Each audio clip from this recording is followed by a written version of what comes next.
सभापति महोदय, अभी विद्वान हमारे सुधांशु त्रिवेदी जी ने जो अपना भाषण दिया वो मूल रूप से उसी विचारधारा पर केंद्रित था जिस विचारधारा से वे आते हैं। अंग्रेजों ने फूट डालो और राज करो की नीति अपनाकर इस देश पर राज किया और उन्हीं से प्रेरणा लेकर आज भारतीय जनता पार्टी और राष्ट्रीय स्वयंसेवक संघ इस देश में जिस प्रकार से फूट डालो और राज करो की बात कर रहे हैं उसी पर उनका पूरा भाषण केंद्रित था। मैं तो उनसे इतना ही कहना चाहता हूं, उन्होंने 500 वर्षों बाद भगवान राम को उन्होंने स्थान दिलवाया। 500 वर्षों बाद नरेंद्र मोदी जी इतने महान हैं कि 500 वर्षों बाद भगवान राम को वो मंदिर में ले आए, लेकिन नीरव मोदी जैसे लाखों करोड़ रुपए लेकर भागे हुए लोगों को वापस नहीं ला पाए। ये लोग कहां हैं? वो लोग जो आपने वादा किया था कि काला धन वापस लाएंगे, भगोड़ों को वापस लाएंगे, कहां हैं वो आप? बात वही है, इन्होंने केवल अपने पहले हिंदू मुसलमानों को बांटा, अब भगवान राम के भक्तों को आप बांट रहे हैं।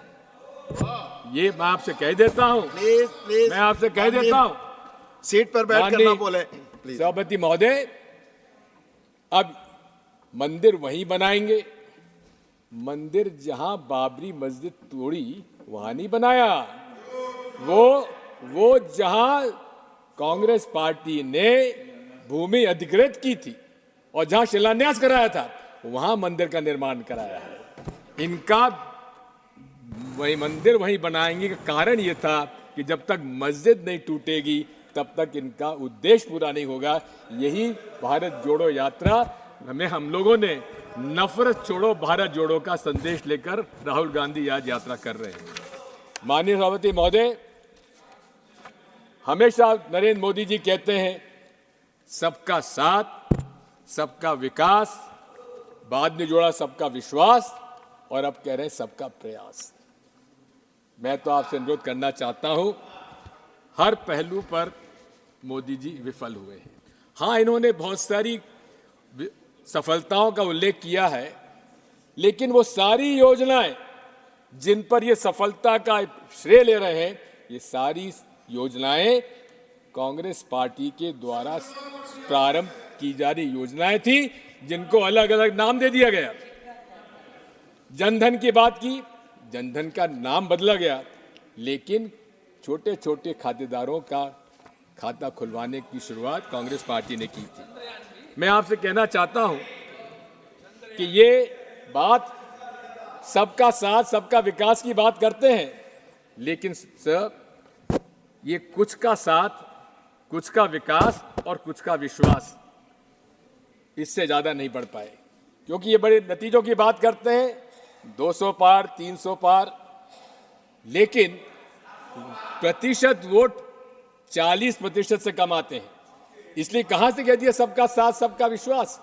विश्वास माननीय सभापति महोदय तब होगा जब इस देश के हर वर्ग, हर धर्म के पालन करने वालों लोगों का ये विश्वास अर्जित करेंगे। इन्होंने डॉक्टर मनमोहन सिंह जी के बारे में एक बिल्कुल असत्य बयान दिया है। उन्होंने कभी नहीं कहा जिस बारे में इन्होंने उनका उल्लेख किया है। मैं आपसे कहना चाहता हूं, नरेंद्र मोदी जी के 3 ब्रह्मास्त्र हैं, 3 हथियार हैं। पहला अस्त्र है ईवीएम, दूसरा हथियार है धर्मांधता और तीसरा हथियार है ईडी, आईटी, सीबीआई, एनआईए।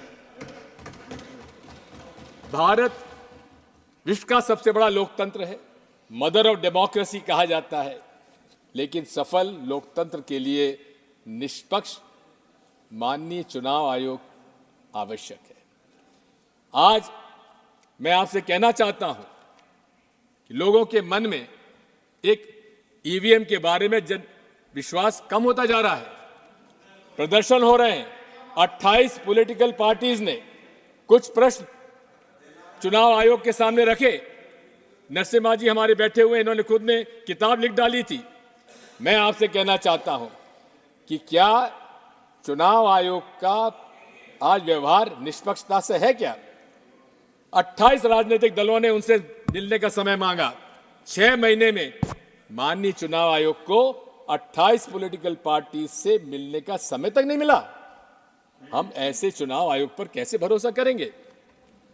मैं आपसे कहना चाहता हूं कि एक तरफ जहां उच्चतम न्यायालय ने अपना सुझाव भेजा कि चुनाव आयोग के सदस्यों के चयन के लिए माननीय मुख्य न्यायाधीश उच्चतम न्यायालय के उनको भी उसका समिति का सदस्य बनाया जाए, लेकिन प्रधानमंत्री जी को रास नहीं आया और उन्होंने यहां से बिल पास करा लिया जब सारे विपक्ष के संसद सदस्यों को उनको उन्होंने निष्कासित कर दिया था। और क्या किया कि प्रधानमंत्री जी के अलावा प्रधानमंत्री जी द्वारा मनोनीत मंत्री भी उसका सदस्य होगा। इसका मतलब कि 3 सदस्यों में 2 जब प्रधानमंत्री जी द्वारा होंगे तो उससे क्या उम्मीद की जाए? और यही नहीं है, आज ये बात साफ हो गई है कि बीईएल के अंदर 4 डायरेक्टर्स, इंडिपेंडेंट डायरेक्टर्स की नियुक्ति किनकी हुई है? भारतीय जनता पार्टी के लोगों की। सभापति जी महोदय, हमारी मांग क्या है? आज कंप्यूटर साइंस इतना आगे बढ़ चुका है कि हमारा जो मकसद है वोट डालने का, क्या वो उसका निर्णय हमको मिलता है क्या? आज सॉफ्टवेयर निर्णय करता है कि आपको मशीन क्या नतीजा देती है। हमारी मांग क्या है? हमारी मांग यह है कि माननीय चुनाव आयोग को वो सॉफ्टवेयर पब्लिक डोमेन में लाना चाहिए। हमारी क्या मांग है? ये मेरा अधिकार है, एक वोटर के नाते अधिकार है कि मैं जिसे वोट चाहूं उसको वोट पड़े। महोदय, कि इस पूरे विश्व में केवल 5 देश ऐसे आज हैं जहां ईवीएम के माध्यम से चुनाव हो रहा है। उसमें से ऑस्ट्रेलिया में जो सॉफ्टवेयर डाला जाता है वो पब्लिक डोमेन में है। मैं पूछना चाहता हूं आपके माध्यम से प्रधानमंत्री जी और पूरे मंत्रिमंडल से, क्या कारण है कि वो सॉफ्टवेयर बताने में क्यों इतने परहेज करते हैं? क्या डर है उन लोगों को? आज जब मांग उठ रही है जनमानस में कि चारों तरफ से कि हमें ईवीएम नहीं चाहिए, उस समय पूरे देश में ईवीएम का प्रचार करने के लिए चुनाव आयोग प्रदर्शन कर रहा है। अरे, हमें प्रदर्शन करने की आवश्यकता नहीं है। आप हमारी बात इतनी सी मान लीजिए, या तो आप बैलेट पेपर से चुनाव कराइए, जो 2018 में कांग्रेस पार्टी ने एआईसीसी रेजोल्यूशन में अपना मत रखा था, उस पर हम आज भी कायम हैं। और यदि आपको ईवीएम से इतना ही प्रेम है तो आप हमारे हाथ में वीवीपैट स्लिप जब नीचे गिरती है तो उसको हमारे हाथ में दे दीजिए और हम जाकर मतपेटी में डाल देंगे। इसमें क्या ऐतराज होगा? माननीय अध्यक्ष महोदय, सभापति महोदय, मैं आपसे इतना अनुरोध करना चाहता हूं कि दूसरा हथियार इनका धर्मांधता का है। धर्म से इनका कोई नाता नहीं है।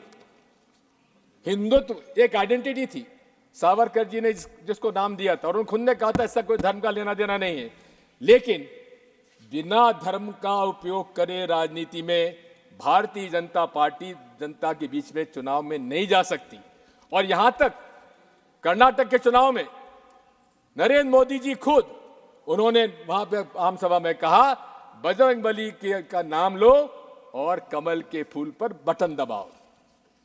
चुनाव आयोग, माननीय सभापति महोदय, मेरी आपत्ति इस बात की है कि अगर छोटी मोटी बात भी अगर कोई और अन्य दल का कर देता उसको नोटिस मिल जाता, लेकिन खुले रूप से नरेंद्र मोदी जी ने रिप्रेजेंटेशन ऑफ पीपल्स एक्ट का उल्लंघन किया है, अब इसमें सेक्शन 123(3)(3)(a) का, लेकिन उस पर चुनाव आयोग ने संज्ञान में क्यों नहीं लिया?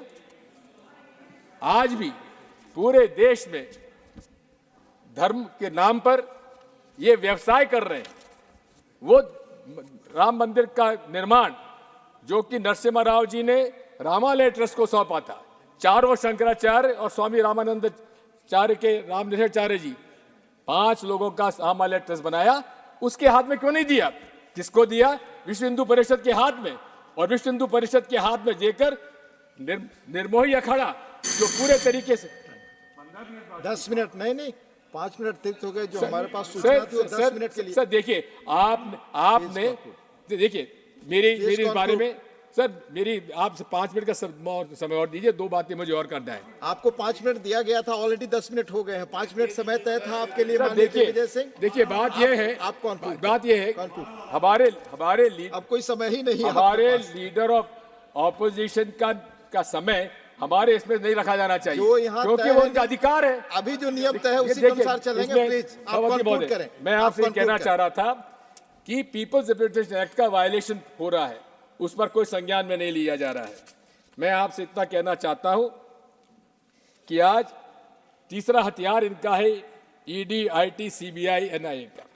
इसमें मोदी जी को कहते हैं मेरी गारंटी, मोदी गारंटी का एक आपको उदाहरण देना चाहता हूं। भोपाल के अंदर उन्होंने भाषण में कहा कि मेरी मोदी गारंटी, ये महाराष्ट्र के नेता, उन पर 70,000 करोड़ का घोटाला है, उनको मैं जेल भेजूंगा। लेकिन 3 दिन बाद क्या हुआ सभापति महोदय? जेल भेजने के बजाय उनको मुख्यमंत्री बना दिया गया। देवेंद्र फडणवीस कहते थे दादा चक्की पीसिंग, आज दादा जेल में नहीं, महाराष्ट्र के मंत्रालय में बैठकर मोदी जी गारंटी कर पीसिंग कर रहे हैं। मैं आपसे कहना चाहता हूं कि पूरी तरह से Bharatiya Janata party anti poor है, शुरू से रही है, कोई नई बात नहीं है। पूरे कॉर्पोरेट्स के पक्ष में इनका पूरी रही है पूरा। और इसीलिए कि हमारे जो डायरेक्टिव प्रिंसिपल्स में असमानता दूर करने का निर्णय था, उससे अलग अमीर और गरीब का असमानता बढ़ती चली जा रही है। मैं आपसे कहना चाहता हूं इसके बहुत सारी बातें हैं। और इसी के साथ साथ हमारे पूरे देश में जर्नलिस्ट, एक्टिविस्ट, जो वो लोग हैं उनको जेल भेजा गया। I'll take 2 minutes more. No, sir. 2 minutes. Please 2 minutes more. Sir, 2 minutes. I've already given you please 12 minutes. With what? Sir, I had spoken to chairman, sir. Sir, मैं उसके तहत ही समय दे रहा हूँ already. Please, I'll take 2 minutes. Conclude. No. Only 2 minutes. Please conclude. Only 2 minutes. I'm concluding. Conclude. Sir, पूरे देश में activist, journalist, students, इनको अपराध लगाकर बेल नहीं दिया गया। क्या भीमा कोरेगांव के हो, सीए एनआरसी के हो, जेएनयू की, इनके सब के खिलाफ कार्रवाई की। मैं आपसे अंत में एक ही बात कहना चाहता हूं, इस देश एनडीए के अलायंस पार्टनर्स, बीजेपी के जो अलायंस पार्टनर्स हैं, उनके लिए मेरी एक जो कविता 1940 में लिखी गई थी, उसमें पढ़ के सर वो उसी में खत्म करें। वो पेस्टर मार्टिन न्यूमन ने लिखी थी, first they came for the socialist and I did not speak out because I was not a socialist. Thank you. Then they came for communists. I was not a communist because I was not a communist, so I did not speak out. Thank you. Then they came for Jews. I was not a Jew, so I did not speak out. But when they came for me, K.R. Suresh Reddy there was no one left for. Mani Shri K.R. Suresh Reddy, please.